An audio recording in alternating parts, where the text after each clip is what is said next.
हमने आपके बारे में सुना है, बचपन से शुरू करते हैं कि आप एक दफ़ा जो है बिल्कुल इंतकाल कर गई थी, खबरें पहुंच गई थी, जनाजा तैयार था, उसके बाद आप जिंदा हो गई। ये मुखबरियाँ बड़ी हो जाती हैं। अच्छा, लोग तो मुझे अब डरने लगे कि पता नहीं ये अभी भी जिंदा है कि क्या हुआ है। असल मेरे साथ 2 बार हुआ है ये। अच्छा। एक बार तो बचपन में हुआ और आपको सबको पता ही होगा अपेंडिक्स फटने से, लेकिन 72 आवर्स गुजर गए थे, डायग्नोज नहीं हो सका। अच्छा। 2 हॉस्पिटल्स ने डेथ डिक्लेयर कर दिया मुझे, और बड़े नामवर हॉस्पिटल, में नाम नहीं लेना चाहती। तो और फैमिली ने भी जिससे सब इकट्ठे हो गए, जनाजा तैयार, और सिर्फ वालिद साहब का इंतज़ार हो रहा था, वो कराची से आ रहे थे। अच्छा। तो वो पहुँचे हैं, तो अब यही मेरी वालिद साहब से मेरी रूहानियत का ताल्लुक भी जो है कि मेरे अब्बू ने मुझे उठाया जनाजे की चारपाई से और लेके भाग गए। अच्छा। अब सब कह रहे हैं कि भी बेटी की सदमा है मौत का, तो शायद, लेकिन अब्बू एक डॉक्टर थे काफ़ी, जिन पर अब्बू को ट्रस्ट था। अब्बू ने उनको दिखाया, पहले तो वो देख कर रह गई मैयत लेके कहाँ से आके। फिर उन्होंने चेकअप किया, उन्होंने कहा कि नहीं, ये शी इज़ नो मोर। तो वो फिर अब्बू ने कहा नहीं, आप फिर दोबारा देखें, ये ज़िंदा है। तो उन्होंने कहा कि आपको जब 2 हॉस्पिटल ने सर्टिफिकेट दे दिए हैं सब, अब आपको क्यों यकीन नहीं आ रहा?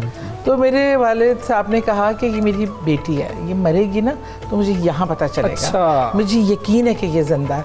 पर उन्होंने बड़ा देखा, क्योंकि जहर फैलने से बिल्कुल आज की तरह फूल चुकी थी, और वो जो उसने बहुत डीप एग्जामिन किया तो उसको कहीं डीप डाउन हल्की पर्ल्स में फील हुई। अच्छा। तो देन फिर 9 आवर सर्जरी, और फिर मेरी 6 मेजर सर्जरीज, जिसमें मेरा बाउल सिस्टम आर्टिफिशियल है, ये आर्टिफिशियल है।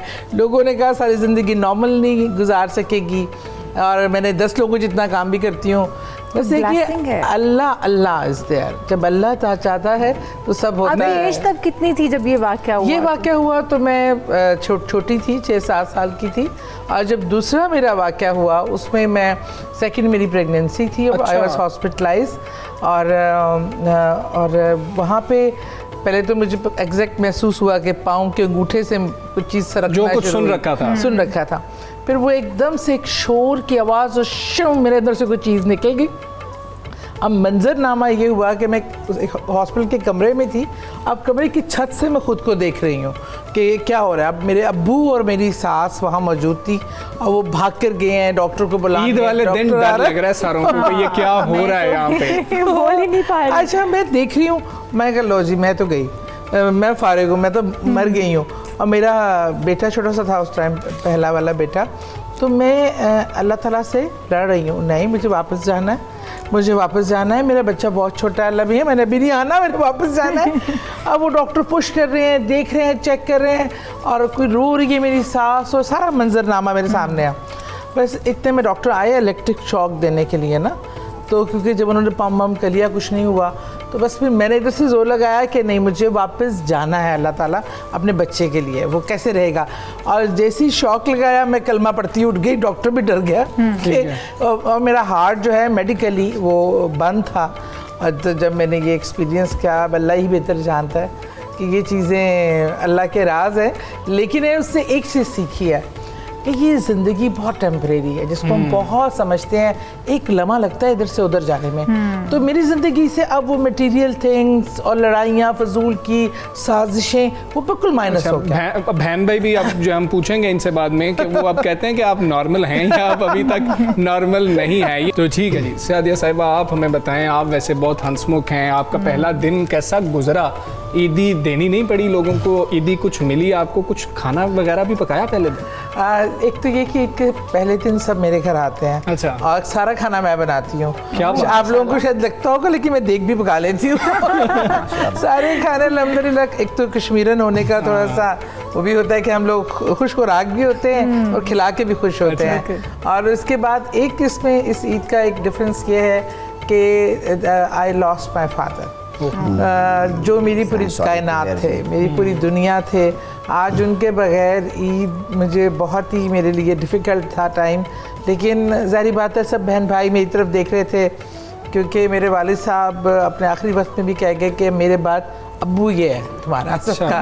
हालांकि मुझसे बड़ी बहन मौजूद है ना, और अम्मी भी अब मरकज आप है फैमिली का। मरकज अब दबंग हमेशा lady है से ना, इस वजह मैंने से अब्बू की ज़िंदगी में ही वो मरकज मेरा घर बन चुका हुआ था।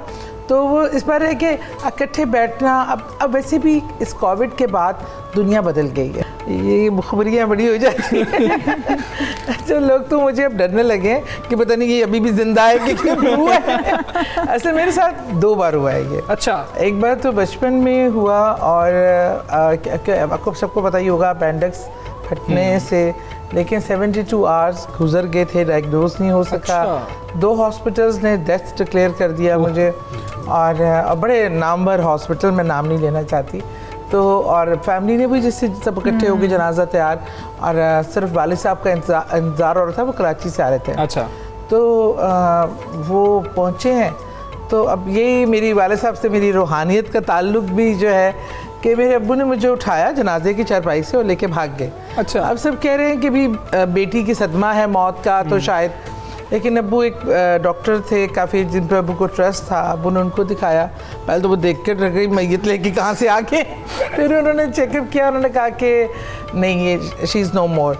तो वो फिर अब्बू ने कहा नहीं, आप फिर दोबारा देखें, ये ज़िंदा है। तो उन्होंने कहा कि आपको जब 2 हॉस्पिटल ने सर्टिफिकेट दे दिए हैं सब, अब आपको क्यों यकीन नहीं आ रहा?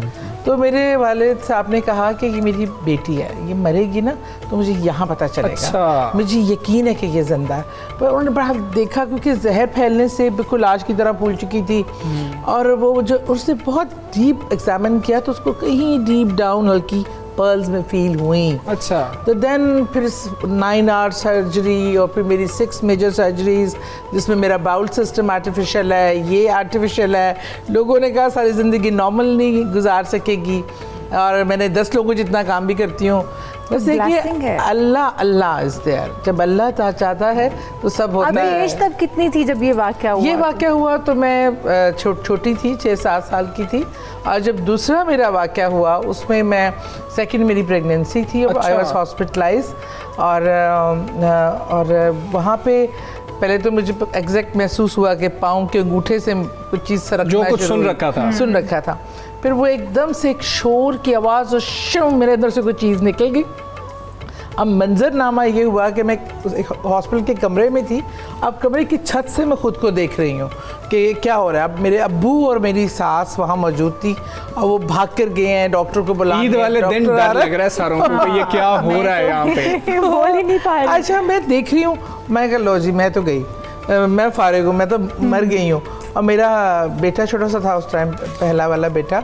तो मैं अल्लाह ताला से लड़ रही हूँ, नहीं मुझे वापस जाना है, मुझे वापस जाना है, मेरा बच्चा बहुत छोटा है, अल्लाह भी है, मैंने अभी नहीं आना, मैंने वापस जाना है। अब वो डॉक्टर पुश कर रहे हैं, देख रहे हैं, चेक कर रहे हैं, और कोई रो रही है मेरी सास, और सारा मंजरनामा मेरे सामने आ। बस इतने में डॉक्टर आए इलेक्ट्रिक शॉक देने के लिए ना, तो क्योंकि जब उन्होंने पम्प वम्प कर लिया कुछ नहीं हुआ, तो बस फिर मैंने इधर से जोर लगाया कि नहीं, मुझे वापस जाना है अल्लाह ताला अपने बच्चे के लिए, वो कैसे रहेगा। और जैसे ही शॉक लगाया मैं कलमा पढ़ती उठ गई, डॉक्टर भी डर गया और मेरा हार्ट जो है मेडिकली वो बंद था।